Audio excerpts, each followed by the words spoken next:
Welcome to School Matters. I'm Joni Kopis, and today we are at Wilson Middle School. We'll be talking to the principal and the two assistant principals and share a little bit of the technology that's going on at Wilson and some other projects as well. So first, let's introduce our guest. John, you've been on the show before, but tell us a little bit about yourself. Thank you. Welcome to Wilson today. That's right. I'm John Zeri, principal at Wilson Middle School. This is my first year. I've been in the district for 7 years now, and it's been a big learning experience and an exciting time to be able to lead this building and the staff and the students in a new era at Wilson Middle School. And excited to have two new assistants with me as well. Let's say your new principal doing a great job, and you have two new assistant principals. So Megan, introduce yourself. Sure. My name is Megan Panaris. This is my first year in the district. I have 13 years in education. I've worked at both Northwest Local Schools and then Mount Healthy City Schools as a science teacher and as an assistant principal. Okay, great. Adam? I'm Adam Wickline. I've come most recently from Loveland High School, but I've been in New Miami. I worked there and up north in Oberlin, and I actually started down in Atlanta. Oh, very good. Well, welcome to Hamilton City Schools. Tell us about your first impressions of the school district. Obviously, you guys have been in other school districts. Things different, better? So far it's been great. The community involvement and the staff, and they come together and really support each other. And I feel very welcomed and supported at the whole district. Well, that's great. How about you, Adam? I have to say the same things, really. I mean, the community has been really supportive, as well as some of the local colleges have also reached out to work with us. So we shout out to them. And you have a very strong adopt-a-school partner. In fact, one's very good about bringing donuts every so often, so that's a nice gig. Tell us about your community outreach, John. So we actually had an adopt-a-school meeting this morning before you folks showed up. So it was nice. We have our community members, and our big thing here is community outreach and how can we build stronger relationships with our business partners. One project that some of our students tackled this year was they created gift tags for Christmas gifts. They made them here, they sold them, and our adopt-a-school partners actually purchased them, took them out to the community, spread the message of what those students were doing, and were reselling them to their congregations or even at their businesses. Students were able to raise over $300 for those gift tags. And they go to we have a blue cart that goes around with refreshments for teachers that those students are responsible for. It helps with functional living skills, counting money, interacting with people, and interpersonal skills. So just start to finish with our students creating things, taking them out to the community, involving our business partners. I couldn't be more happy with the foundation that we have started with that this year. Very good. Another project you have is Cafe Blue Cards. Explain that. So Cafe Blue is what our blue card is, which was kind of where our gift tags were sold. So they go around twice a day. They have apples, granola bars, Diet Coke, coffee, water. They go around. Teachers have cards that they put outside of their doors if they'd like to purchase something. The students walk in. They approach the adult. They give their sales pitch of what they're selling for the day. They also count the change. At the end of the day, they collect all their money, they count for each day, and they turn it into the office. It's a self-sustaining cart. They're able to buy materials for the cart. They also can buy materials for projects such as the gift cards to help with their skills. John, we talked, Wilson is one of 3 pilot schools for technology. Wilson, Garfield, and the Hamilton Freshman School. So explain a little bit how the one-to-one technology pilot's going. Sure. So this year we had the opportunity to distribute almost 700 Chromebooks to our students at school, which having middle school kids carry Chromebooks around can be a challenge. Right. But we also had to start with the procedures. We had to educate our parents, educate our students about what the responsibilities and what Chromebook distribution look like. Our students do carry their Chromebooks around from 820 to 320 all day long. So there are bumps that happen to Chromebooks. There are lost Chromebooks. There are cracked screens. One advantage that we have is we have a technology class that's run through our media center where students actually are responsible for repairing Chromebooks. Oh, great. They work with our media specialist, and they swap carts out to clean them regularly. They replace screens on their own. They replace keys, keyboards, keypads. So it's really some good hands-on experience for our students that enjoy playing with technology and learning the ins and outs of these Chromebooks. So the big thing was, how do we use our Chromebooks in our classroom? And this was a mind shift that needed to happen in our building. What what we want to talk to our teachers about is that this is an additional tool for you to use. We do not want to take autonomy from teachers. I think that the human element and the human interaction between teacher and student is one of the most important positive experiences that you can get from school. The relationship. Yeah, the relationship building. So we approach Chromebook use in one-to-one as an additional tool in a teacher's toolbox. There needs to be some appropriate professional development, but we want them to use it as a tool to enhance communication and enhance learning experience.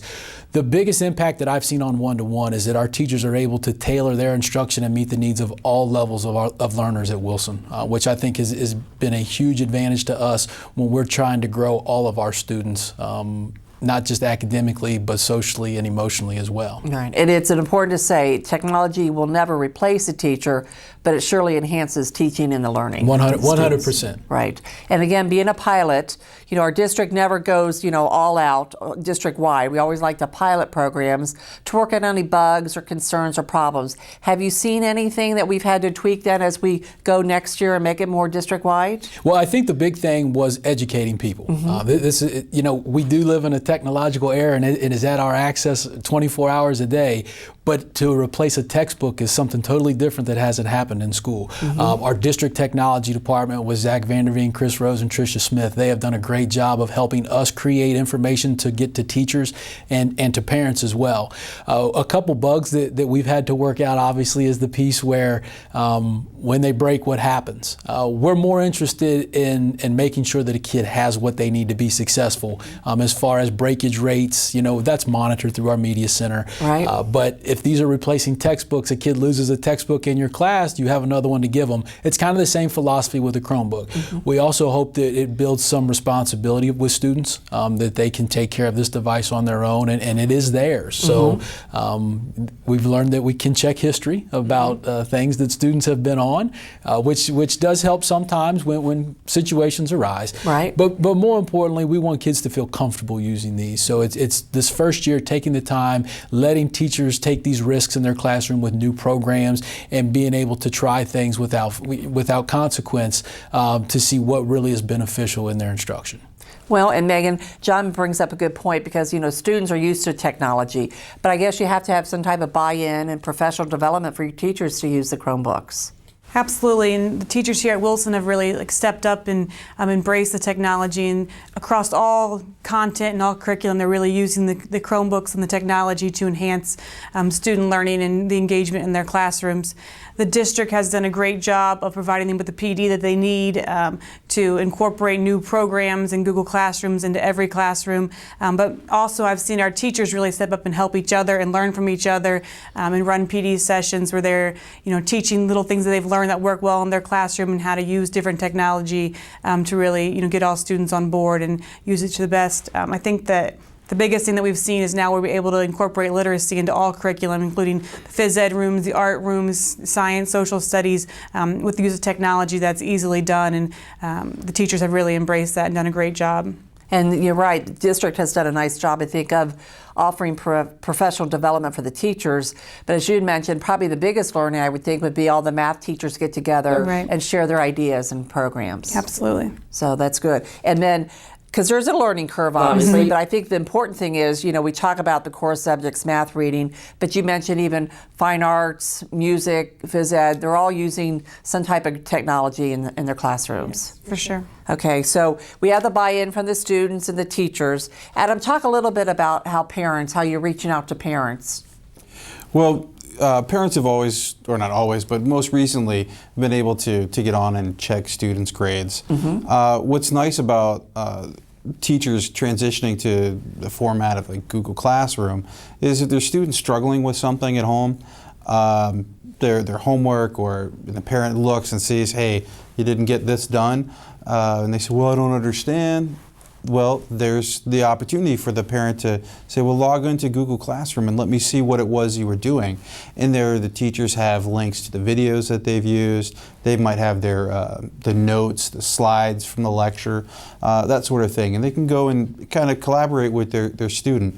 Really helps out if a kid's sick. Yeah, right. So the parents actually are there helping the students at night, because I know it's easy at the elementary level to help your student with homework, but once they get middle school and high school, it's a whole different ball game. But this lets them have the information in front of them to help their child. Right, and some of the programs that the district's picked up for us, like the Alex Math program or Gizmos, there's little explanations or videos or interactive things that you can actually do with your student and kind of remind yourself the difference between a waxing and a waning moon. But again, it's a learning curve for parents, so it's Sure. going to take a while for the parents Sure. to get the buy-in to work on that. Absolutely. But sounds overall then technology obviously is the way to go, and again, being one of the pilot schools, you've seen the good that comes out of it. We tweaked some of the stuff that needs to be done as we spread it district-wide. So why don't we go ahead and look at a few classrooms and see how they work technology in their classrooms. Hi, my name is Stephanie Geiger and I teach 8th grade pre-algebra at Wilson. We use Chromebooks on a daily basis. It's kind of like the home base for the classroom. They get on the Google Classroom every day. Right now the students are working on an activity dealing with systems of equations. The technology in the classroom has helped a lot just to be able to fully assess where the kids are really at.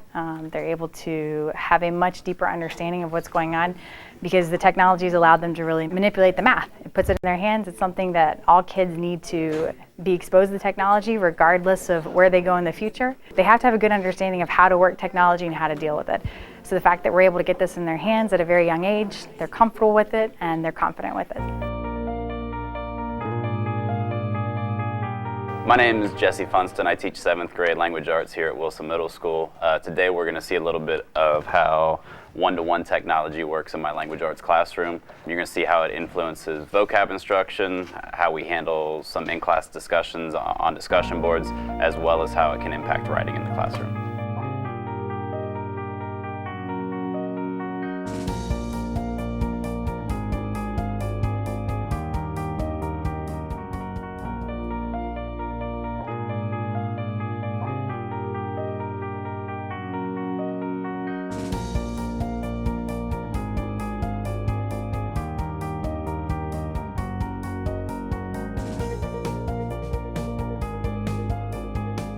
Thanks for taking the time to come to Wilson Middle School and see a glimpse of our classrooms and our one-to-one technology.